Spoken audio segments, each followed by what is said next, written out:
शुरू करें। सभी पत्रकार बंधुओं को नमस्कार। आज की पत्रकार वार्ता ऑपरेशन सिंदूर, उसके पहले पहलगाम की घटना और उसके बाद सीज फायर का अनाउंसमेंट, इन मुद्दों पर बात करने के लिए बुलाई गई है। पूरा देश पहलगाम की घटना के बाद, जिसमें भारत के 25 और नेपाल के एक निर्दोष निहत्थे लोगों की आतंकवादियों ने गोली मार के हत्या कर दी, बहनों के माथे के सिंदूर उजाड़ दिए। 200 किलोमीटर हिंदुस्तान की धरती में पाकिस्तानी आतंकवादी आता है, पाकिस्तान के द्वारा पोषित फंडिंग किया हुआ आतंकवादी आता है, हमारे निर्दोष निहत्थे लोगों को मार के चला जाता है, बहनों के सिंदूर उजाड़ के चला जाता है। और उस घटना से पूरे देश में आक्रोश और गुस्सा है। आज भी लोग भूल नहीं पाए हैं उसको। उसके बाद भारत की सरकार सर्वदलीय बैठक बुलाती है, पूरी घटना की जानकारी देती है और फिर ऑपरेशन सिंदूर की शुरुआत भारतीय सेना के द्वारा किया जाता है। भारत की सेना ने अपना गौरव, अपना पराक्रम, अपना शौर्य, अपनी बहादुरी का परिचय दिया। पाकिस्तान में घुस के 9 आतंकी ठिकानों को ध्वस्त कर दिया, बर्बाद कर दिया। हम सेना के शौर्य को नमन करते हैं, उनकी बहादुरी को नमन करते हैं। भारत की सेना ने आतंकवादियों और आतंकवाद का समर्थन करने वाले उनके सहयोगियों को 100 से अधिक संख्या में मारा। यह जानकारी सर्वदलीय बैठक में सरकार के द्वारा दी गई। 100 से ज्यादा आतंकवादियों को, और यह भी बताया कि 21 आतंकवादी ठिकाने हैं। और सरकार ने कहा ऑपरेशन सिंदूर जारी है। मतलब साफ है, वो 21 के 21 ठिकाने ध्वस्त होंगे। वो जो आतंकवादी पाकिस्तान से आके हमारी बहनों के मांगों के सिंदूर उजाड़ के गए, उन आतंकवादियों का नाश होगा, उनको मारा जाएगा, उनको पकड़ा जाएगा।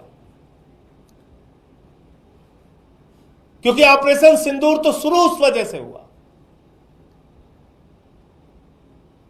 कि पहलगाम में आतंकवादी आते हैं, वो निर्दोष लोगों को मार के चले गए। लेकिन जब भारतीय सेना इतनी बहादुरी का परिचय दे रही थी, पाकिस्तान को उनके घर में घुस के मार रही थी, हमारे जो तकनीक का विस्तार है वो इतना प्रबल था कि हमने पाकिस्तान की तरफ से होने वाले ड्रोन अटैक्स को विफल किया, हवा में विफल किया, उनके एयरबेस सिस्टम को नष्ट किया, उनके ड्रोन्स को नष्ट किया। जब पाकिस्तान के द्वारा गुरुद्वारे पे हमला हुआ, राजौरी में हमारे एडीसी राजकुमार थापा जी की मृत्यु हो गई, हवालदार दिनेश शर्मा शहीद हो गए, अली शेख जी शहीद हो गए, सब इंस्पेक्टर इम्तियाज शहीद हो गए, पवन कुमार जी शहीद हो गए, राजस्थान के हमारे लाल शहीद हो गए। हमारे सेना के जवान अपनी शहादत देकर पाकिस्तानियों के आतंकवाद का मुकाबला कर रहे थे, पाकिस्तानियों के सेना के हर हमले का मुकाबला कर रहे थे। जब हमारे पास एक बड़ा मौका था भारतीय सेना के पास कि हम पीओके के ऊपर कब्जा कर सकते थे, वो पाक अधिकृत कश्मीर जहां पे आतंकवादी अड्डे हैं, जहां पे आतंकवादियों को पनाह दी जाती है, क्योंकि हम सब जानते हैं दुनिया का सबसे बड़ा आतंकवादी देश पाकिस्तान है। वहां हाफिज सईद, वहां मसूद अजहर, वहां ओसामा बिन लादेन भी था, आतंकवादियों के बड़े बड़े अड्डे। और जब मसूद अजहर के परिवार के लोगों को निशाना बनाया गया तो सेना के अधिकारी उनके अंतिम संस्कार में शामिल होते हैं। पाकिस्तान के सेना के अधिकारी आतंकवादी के परिवार के मारे जाने पे उसके अंतिम संस्कार में शामिल होते हैं।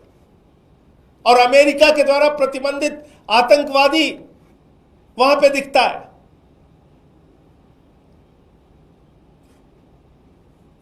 देश के लोगों के मन में एक सवाल है, बहुत बड़ा सवाल,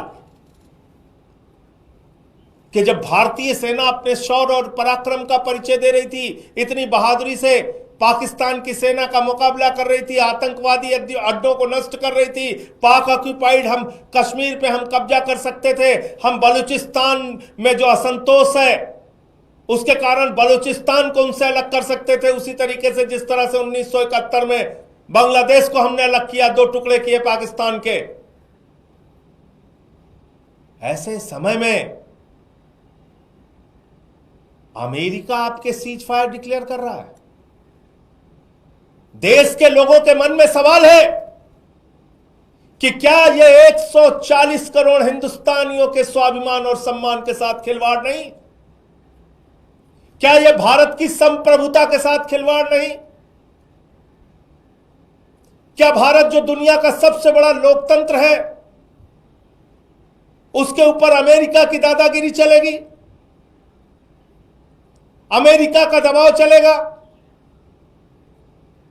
भारत और पाकिस्तान के बीच में जब भारतीय सेना अपने लक्ष्य को पाने की दिशा में अग्रसर थी, उस समय अमेरिका की धरती से सीज फायर डिक्लेयर हो रहा है। अमेरिका का राष्ट्रपति ट्रंप सीज फायर डिक्लेयर कर रहा है, और उसके बाद सरकार उसको मान जाती है। सीज फायर की शर्तें क्या पता नहीं। सीज फायर में वो 4 आतंकवादी 5 आतंकवादी जो पाकिस्तान से आए पहलगाम में, जिन्होंने बहनों के सिंदूर उजाड़े, उनका क्या हुआ? उनके खिलाफ कार्रवाई कब और कैसे होगी? पूरा देश आपसे पूछना चाहता है, प्रधानमंत्री नरेंद्र मोदी जी। भारत की संप्रभुता, भारत के स्वाभिमान और सम्मान के साथ खिलवाड़ करने की इजाजत किसी को नहीं है। भारत अपने फैसले लेने में सक्षम है, और देश के प्रधानमंत्री से लेके कोई भी मंत्री हो या बड़े बड़े पद पर बैठने वाले लोग संप्रभुता की रक्षा का शपथ लेते हैं। इसलिए मैं कहना चाहता हूं, ये भारत की संप्रभुता पर एक प्रहार है। जब 78 वर्षों में हमारा एक ही स्टैंड रहा कि दोनों देश आपस में तीसरे देश की मध्यस्थता के बगैर बातचीत और फैसला लेंगे, तो अमेरिका की मध्यस्थता कहां से आ गई? ट्रंप की मध्यस्थता कहां से आ गई? और वो ट्रंप कह रहा है भारत और पाकिस्तान दोनों महान देश हैं। वो पाकिस्तान को महान देश मानता है। मोदी जी, क्या आप पाकिस्तान को महान देश मानते हैं? वो आतंकवादियों को पनाह देने वाला देश, वो आप भी उसको महान देश मानते हैं क्या? वो दोनों देशों को शक्तिशाली देश मानता है ट्रंप। आप पाकिस्तान जिनके यहां खाने के लिए मोहताज है, उनको आप शक्तिशाली देश मानते हैं।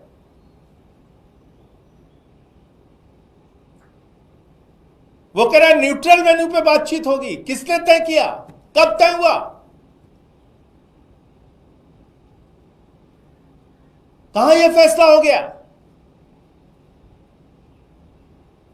वो कह रहा है कश्मीर के मुद्दे पे भी बातचीत होगी। इसलिए ये पूरे देश के मन में गुस्सा है, नाराजगी है और लोगों के मन का सवाल है जिसको प्रधानमंत्री को सामने आके जवाब देना चाहिए। प्रधानमंत्री जी को इन विषयों पे, इन सवालों पर जवाब देना चाहिए।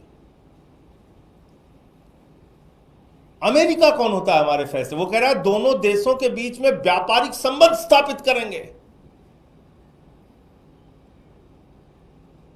जो गद्दार देश 3 घंटे तक सीज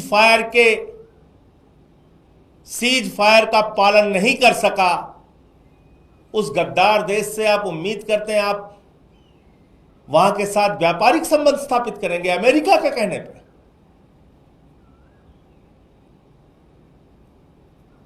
भारतीय सेना के गौरव को, भारतीय सेना की बहादुरी को, भारतीय सेना के पराक्रम को, भारतीय सेना के शौर्य को पूरा देश 140 करोड़ लोग सर झुका के नमन करते हैं।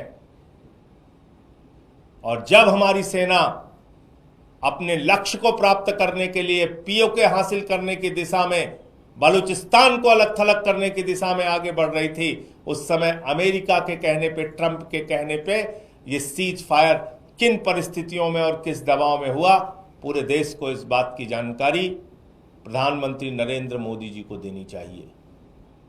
और इसके लिए सर्वदलीय बैठक बुलाइए और पार्लियामेंट का स्पेशल सेशन बुलाइए, इन सवालों का जवाब दीजिए। मुझे इतनी बात कहनी थी। अगर आपका कोई प्रश्न हो आप पूछ सकते हैं।